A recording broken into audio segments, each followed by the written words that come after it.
बिस्मिल्लाहिर्रहमानिर्रहीम। हमने applied mechanics की के लेक्चर स्टार्ट किए थे, तो आज लेक्चर नंबर 2 है। लेक्चर नंबर 1 अपलोड हो गया है, तो ये लेक्चर नंबर 2 है। इस चैनल को सब्सक्राइब और लाइक कीजिएगा ताकि आने वाले लेक्चर्स आपको जो है वो मिल सके। तो लेट्स स्टार्ट करते हैं हम लेक्चर नंबर 2। तो लेक्चर नंबर 2 की जो कंटेंट्स हैं, आउटलाइन है, वो है रेजोल्यूशन ऑफ फोर्स है, मूवमेंट्स हैं, प्रिंसिपल ऑफ मूवमेंट्स हैं और एप्लीकेशन ऑफ मूवमेंट्स हैं।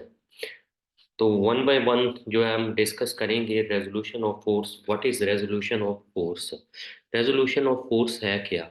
कि जब हमने जो है कंपोजिशन और कंपाउंडिंग ऑफ फोर्सेस तो पढ़ी हैं, तो उनमें क्या था कि डिफरेंट टाइप्स की जो है फोर्सेस, यानी एक या एक से ज़्यादा फोर्सेस एक से प्लेन पे लग रही हैं, तो उनको एक सिंगल इक्विवेलेंट जो वेक्टर होता है उसमें कन्वर्ट करना, यानी ऐड करना, that is called a resultant. Resolution जो होता है वो कंपोजिशन या जो होता है कंपाउंडिंग ऑफ फोर्सेस का रिवर्स प्रोसेस है। इसमें क्या करते हैं, रिप्लेसिंग जो forces F by two forces along X and Y axis. तो इस पिक्चर में देखें तो ये एक फोर्स थी एफ, जिसको टू कंपोनेंट्स, एक एक्स अलोंग एक्स एक्सिस और एक अलोंग वाई एक्सिस में डिवाइड किया गया है। तो ये क्या है कि ये एफ को टू कंपोनेंट्स में, यानी कि ये जो रेजोल्यूशन ऑफ फोर्स है, that is the reverse process of composition और कंपाउंडिंग ऑफ फोर्सेस। तो नेक्स्ट है प्रिंसिपल ऑफ जो रेजोल्यूशन है वो क्या है? प्रिंसिपल ऑफ रेजोल्यूशन कहता है कि algebraic sum of the resolve parts of a number of forces in a given equal to the resolve part of their resultant in the same direction. Let's suppose कि हम x direction में है, लेकिन x direction में काफी forces लग रही हैं। जब इन एक या एक से ज्यादा जो फोर्सेस एक्स डायरेक्शन में लग रही हैं, तो उनको हम ऐड अप करेंगे तो वो इक्विवेलेंट बराबर होगा समीशन एफ एक्स के, एक्स के। तो ये है algebraic sum of the resolve parts of a number of forces जो है in a given direction is equal to the resolve part of their resultant के बराबर होंगी। तो नेक्स्ट जो है वो एग्जांपल हम सॉल्व करते हैं कि रेजोल्यूशन ऑफ फोर्सेस जो है कि components x axis, along X axis और वाई एक्सिस जो है वो हम कैसे कंप्यूट करते हैं। उसके बाद जब हम ये दो कंपोनेंट्स कर लेते हैं ग्रेट, उसके बाद हम रिजल्टेंट जो होता है वो फाइंड करते हैं।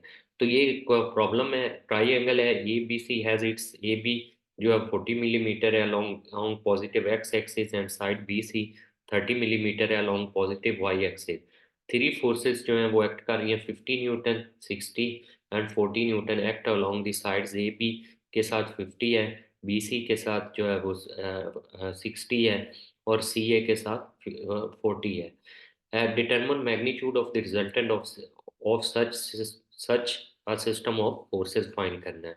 तो हम जो है वो सॉल्यूशन जो है वो स्टार्ट करते हैं। सोल्यूशन हमने स्टार्ट किया, तो इसमें क्या है कि सबसे पहले जो फोर्स लग रही है वो क्या है हमारे पास, ए बी फोर्स है।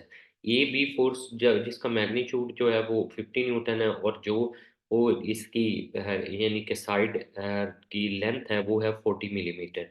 सेकंड जो मेंबर है वो है हमारे पास बी सी, जिसका मैग्नीट्यूड जो है वो 60 न्यूटन और इसकी साइड की लेंथ है वो है 30 मिलीमीटर।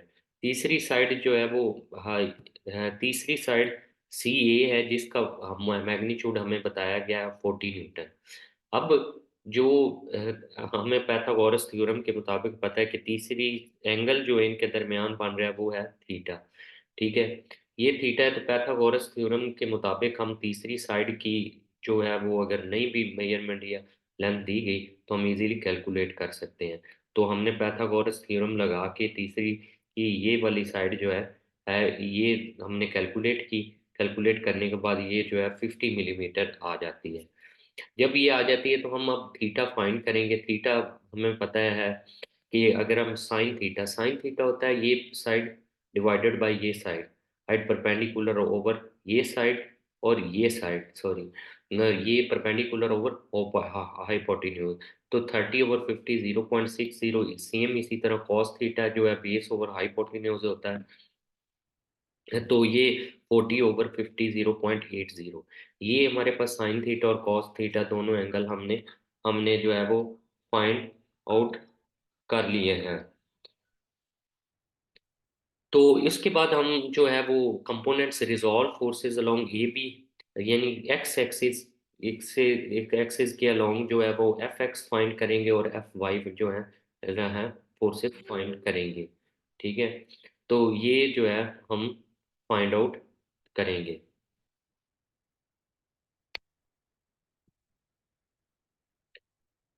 अब लेट्स स्टार्ट करते हैं ए बी के। तो ये तो है एक्स डायरेक्शन में है, A B, B C Y में है, लेकिन ये जो है डायगोनल है, इसके दो कंपोनेंट्स होंगे जो 40 न्यूटन की फोर्स है, एक अलोंग एक्स एक्सिस और एक Y axis. Along X axis की बात करते हैं तो ये 40 कॉस थीटा थीटा है, और अगर अलोंग वाई एक्सिस की बात करते हैं तो ये 40 साइन थीटा, क्योंकि ये 40 था। अब जो रिजॉल्व पार्ट्स हैं इसके, अगर समीशन एफ एक्स हम लगाते हैं, समीशन एफ एक्स, तो हम राइट साइड जो है वो पॉजिटिव ले रहे हैं और लेफ्ट साइड जो है वो नेगेटिव ले रहे हैं। तो इसमें ये 50 न्यूटन जो है एक्स डायरेक्शन में राइट साइड पे है, तो ये 50 आ गया। उसके बाद ये जो है 40 कॉस थीटा ये एक्स डायरेक्शन में अप्लाई हो रही है, लेकिन अब लेफ्ट साइड है, डायरेक्शन अपोजिट है, तो ये -40 आ जाएगा। सेम इसी तरह जो है वो ये 40 साइन थीटा है, ये वाई डायरेक्शन में लेकिन डाउनवर्ड लग रहा है। तो ये हमने कैलकुलेट किया जब एफ एक्स, तो 40 कॉस जो है थीटा हमने ऑलरेडी कैलकुलेट कर लिया था, 0.80 है 80 है। तो जब हमने सिंप्लीफाई किया तो ये 18 न्यूटन जो है वो आंसर आ गया। उसके बाद जो है अलोंग वाई एक्सिस हम फाइंड करते हैं resolve forces along Y axis. तो similarly summation F Y is equal to 0। तो ये वाई डायरेक्शन में 60 न्यूटन लग रही है, और इसका जो कंपोनेंट है ये -40 माइनस आ जाएगा, क्योंकि डाउनवर्ड लग रहा है, तो 40 साइन थीटा आ जाएगा। तो summation F Y is equal to 60 minus sine theta की वैल्यू ऑलरेडी हमने ये कैलकुलेट की है, तो ये पुट करेंगे तो आंसर हमारे पास आ जाएगा 36 न्यूटन। अब ये दोनों समीशन एफ एक्स और एफ वाई जो दोनों कंपोनेंट्स हैं ये हमारे फाइंड आउट हो चुके हैं। अब हमने जो है वो रिजल्टेंट फाइंड करना है, तो ये एफ एक्स हमने कैलकुलेट किया 18 न्यूटन, 36 न्यूटन, और रिजल्टेंट ये एफ आर कैलकुलेट करना, और एंगल जो ये ए बी के साथ बना रहा है ये हमने चीज कैलकुलेट करनी है। तो सेम जिस तरह रिजल्टेंट हम फाइंड करते हैं जब दो कंपोनेंट्स हमारे पास आ जाते हैं, तो वही एफ आर फार्मूला लगाएंगे, एफ एक्स का स्क्वायर एफ वाई का +2 F X F Y cos theta. तो वैल्यू हमने पुट की एफ एक्स की, ये 18 न्यूटन है, एफ वाई की 36 न्यूटन है, और कॉस जो एंगल है इनके दरमियान थीटा वो 90 डिग्री है। तो कॉस 90 जो होता है वो तो जीरो हो जाता है, तो ये फैक्टर आ जाते हैं। तो ये इनको सम अप किया जब हमने, तो ये आंसर आ जाता है F R resultant 40.25 Newton. Similarly जो है हम एंगल फाइंड आउट करेंगे, angle made by resultant with ये जो एंगल रिजल्टेंट ए बी के साथ बना रहा है 18 न्यूटन के साथ ये। तो हमें पता है जिसके साथ एंगल बन रहा होता है उसकी अपोजिट साइड है एफ वाई साइन थीटा ऊपर आ जाएगा, जिसके साथ एंगल बना रहा है फाइंड करना चाहते हैं वो नीचे F X plus F Y opposite side cos theta. तो वैल्यू एफ वाई की पुट की, एफ एक्स की, और साइन जो थीटा है वो 90 डिग्री है, तो हमने भी ये 36 आ गया, ये नीचे कॉस 90 जीरो होता है तो 18 आ गया। ये टेन अल्फा जो है वो 2। अब हमें चाहिए अल्फा, तो टेन को इधर ले जाएंगे, टेन इनवर्स कर देंगे, तो अल्फा जो है हमारे पास 63.43 डिग्री जो एंगल रिजल्टेंट जो है ए बी के साथ बना रहा है, ये एंगल आया हमारे पास। तो ये था रेजोल्यूशन ऑफ फोर्सेस जो हमने। उसके बाद मूवमेंट है, मूवमेंट क्या होता है बेसिकली, ये एक जो होता है वो टर्निंग इफेक्ट होता है।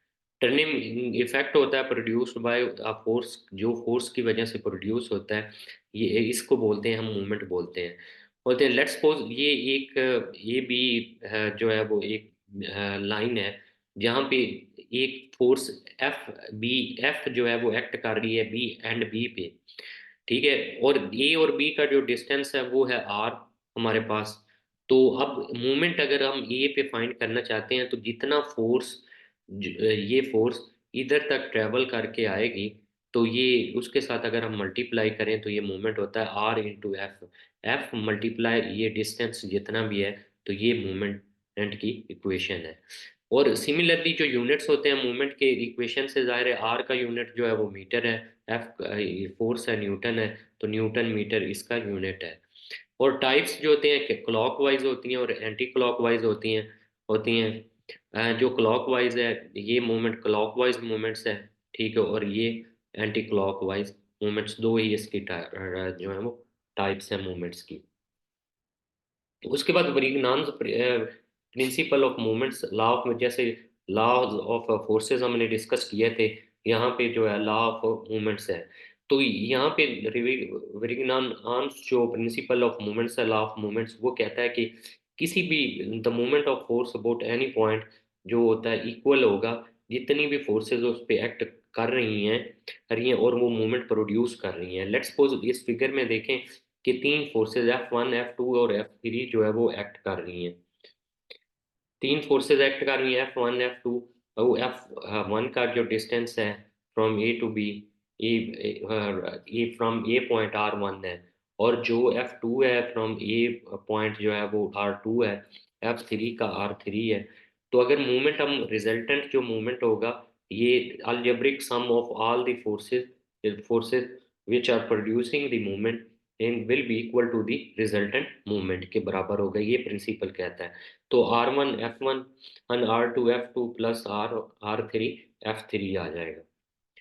तो इसी तरह मोमेंट का एक न्यूमेरिकल फोर्स है न्यूटन, जो बी पे लग रही है, डिस्टेंस जो है वो from A point 0.6 metre from point A as shown in figure. तो फाइंड द मोमेंट हमने फाइंड करना है, ये ए बी पॉइंट है, फोर्स लग रही है बी एंड बी पे 20 न्यूटन की। और जो डिस्टेंस है वो है 0.6। तो एज वी नो इक्वेशन जो है M A is equal to R into F है। वैल्यू पुट करेंगे 0.6 मल्टीप्लाई बाय 20, तो ये हमारे पास 1.2 न्यूटन मीटर, क्योंकि फोर्स न्यूटन में है और डिस्टेंस मीटर में है, तो यूनिट क्या आ जाएगा, न्यूटन मीटर आ जाएगा। तो एप्लीकेशन ऑफ मोमेंट्स जो है वो position of the resultant force है और चाहे लीवर्स हैं। तो जैसे अगर ये और बी पॉइंट है, ए पॉइंट पे कोई वेट पड़ा है, बी पॉइंट पे कोई फोर्स लग रही है। तो अगर ये डिस्टेंस जो है फोर्स का L1 है और ये डिस्टेंस जो L2 है, तो ये F L1 इक्वल होगा WL2 के। तो ये आज का लेक्चर था। Thank you very much. इस चैनल को लाइक और सब्सक्राइब ज़रूर कीजिएगा, ठीक है, ताकि आपको नेक्स्ट आने वाली वीडियोस जो हैं वो मिल सके। अगर कोई भी क्वायरी हो तो आप कमेंट सेक्शन में जाके कमेंट कर सकते हैं। Thank you very much.